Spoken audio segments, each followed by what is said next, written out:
Sí, que voy a cenar algo sano, no te preocupes.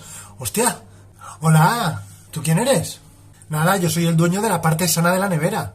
Ah, tú eres el sano, el que deja la lechuga esa ahí que nadie quiere, que está suelta. Claro, sí, yo la he dejado ahí, lo que pasa es que se me está pudriendo y también soy el que dejó los champiñones. ¿Quieres que unos champiñones? Pues nada, llévate los champiñones, que yo los únicos que me gustan son los del Mario Bros. Pues nada, nos vemos por aquí, ¿eh? Y a ver si para que no te lo pillen dejas de meter aquí tanto chocolate, ¿eh? Y no me refiero al postre.